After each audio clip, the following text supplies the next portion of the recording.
আমার বাবা আগে লোকে আমাদের জন্য অনেক কিছু কিনে আনতো, এখন আর আমাদের জন্য কিছু কিনে আনতে পারে না। আপনারা সবাই আমার বাবার একটু পাশে দাঁড়ান। 2025 সালে এখনকার সময় এক সপ্তাহ ধরে কারোর বাড়িতে বাজার নেই, খাদ্য সংকট চলছে। এটা বললে অনেকেই গল্প মনে করতে পারেন, কিন্তু আমার পেছনে যে সুদর্শন যুবক শুয়ে আছে, দীর্ঘদেহী এই মানুষটি অনেক পরিশ্রমী ছিল। অন্যের উপকার করতে গিয়ে কারেন্টের খাম্বাতে উঠেছিল, তারপর সেখান থেকে ইলেকট্রিক শক খাই পড়ে যায়। কোমর থেকে নিচে অবধি অনুভূতি শক্তি নেই, পায়খানা প্রসাব কোনো কিছুর অনুভূতি নেই, সবকিছু অটোমেটিক বিছানাতে হয়ে যায়। এরকম জীবন একবার একটু কল্পনা করুন, যে আমার কোমর থেকে পায়ের নখ পর্যন্ত কোনোই অনুভূতি শক্তি নেই। এখানে হাত দিলে বা কোনো কারণে চিমটি কাটলে উনি টের পাচ্ছেন না।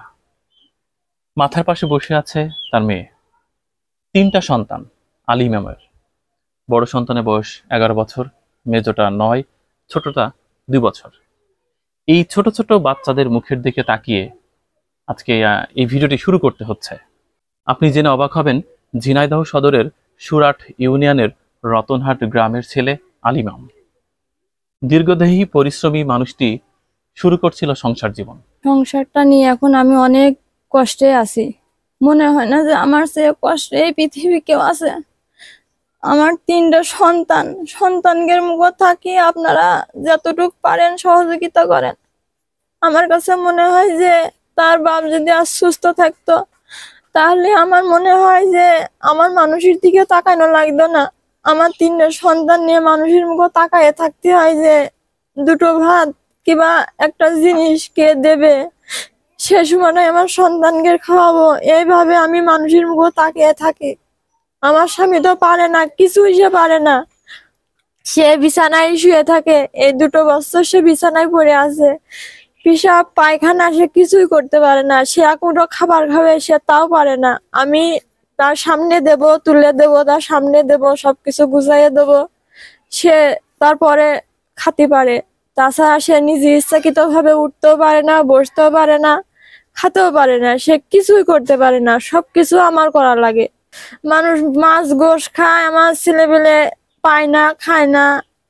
খুব কষ্টের ভিতরে আছি। আপনারা যতটুকু পারেন আমার সহযোগিতা করেন।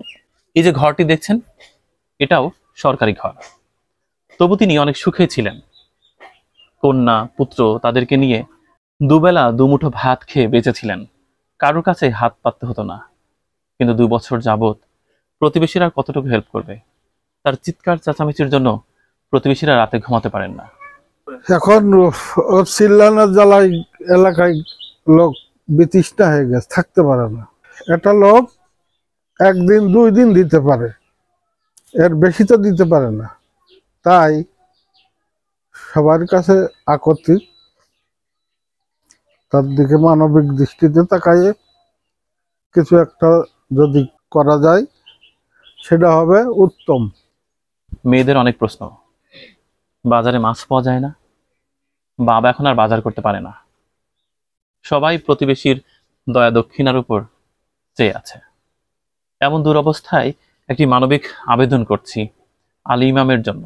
শারীরিক যন্ত্রণা ভাই, আল্লাহ এসে তো তার মরণকে দিত, যাই হইতো। রাত দিন 24 ঘন্টা ভাই জ্বালা যন্ত্রণায় আমার জীবনটা শেষ। কিছু টিয়ার পাই না, বুঝেছেন, পায়খানা পিসাব কিছু টিয়ার পাই না। সংসার ভাই আমার গ্রামের লোকজন সাহায্য দিয়েছে, সেইভাবে চলতে হয়, নিজের কিছু নাই ভাই। এই দেখেন আজ প্রায় 1 সপ্তাহের বেশি বাজার নেই ভাই, খুব কষ্ট হয়ে আছে ভাই। এর কাছ তোর কাছে সেই চলছে সংসার। একজনের উপকার করতে যে আমি ওই লাভছি, বুঝেছেন, লাভছি আমি যাতে কারেন্ট নেই, ওরা মনে করেন সারাদিন না খাওয়া। এই বেডটা আমার এই জায়গাটা ভাই শর্ট করে এক তারে পার করলাম, তারে বাড়তে নিচেই পড়ে আমার ভাই কোনো হুঁশ জ্ঞান কিছু ছিল না। দূর অবস্থা এখন ভাই, এর চেয়ে আর কষ্ট পৃথিবীতে নেই ভাই। আমি যে সময় ছেলেপিলে মানুষ করবো, ছেলেপিলে লেখাপড়া সন্তানের শিখাবো, সেই সময়টাই আমার বিছানে বসে থাকতে আছে। আপনারা যাই পারেন আমার সাহায্য দিন। মানবিক প্রতিবেদন মানেই প্রতারণার সীমারেখা নেই। সেই জায়গা থেকে আমরা শুধুমাত্র একটি ফোন নাম্বার পিন কমেন্টে ব্যবহার করব, যে ফোন নাম্বারটি থাকবে আলী ইমামের। এই ফোন নাম্বারটি ব্যতীত চিত্ত মিডিয়া পরিবারের কোনো কর্মরত ব্যক্তির সাথেও আর্থিক লেনদেন হবে না।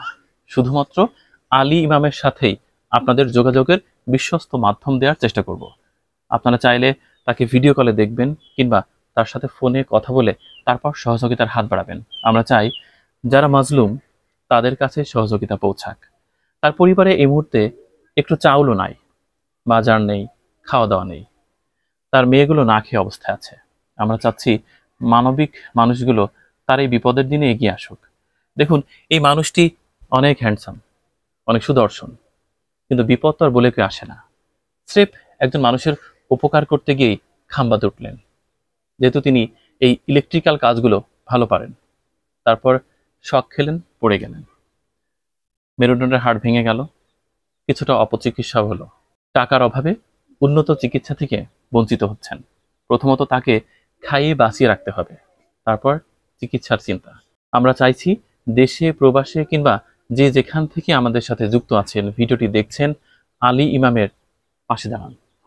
কারণ এই মানুষটি সত্যিকার অর্থেই ভীষণ কষ্টে বেঁচে আছে।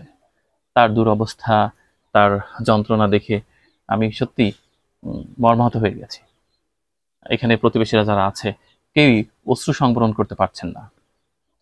একটা মানুষের জীবন হঠাৎ করে এভাবে বদলে যাবে, কেউ সেটা মানতে পারছেন না। আমরা তার সাথে যোগাযোগের মাধ্যমটি দিয়ে দেব, আপনারা অবশ্যই এই বিষয়টা একটু ভেবে দেখবেন। আসলে মনে হচ্ছে যে তার জন্য যদি ভিক্ষার থালা নিয়ে বেরোতে পারতাম তাহলে বোধহয় আরো বেশি শান্তি পেতাম। আমরা আমাদের জায়গা থেকে যতটুকু পারি করার চেষ্টা করব, এবং আপনারা এই ব্যাপারটা একটু ভেবে দেখবেন। সবার আসলে দৃষ্টি আকর্ষণ করছি, কারণ তার মাসুম বাচ্চাদের দিকে তাকিয়ে অন্তত তাকে হেল্প করা উচিত। সব ভালো থাকবেন। সঙ্গে ছিলাম জুয়েল। সুস্থ থাকবেন। আল্লাহ হাফেজ।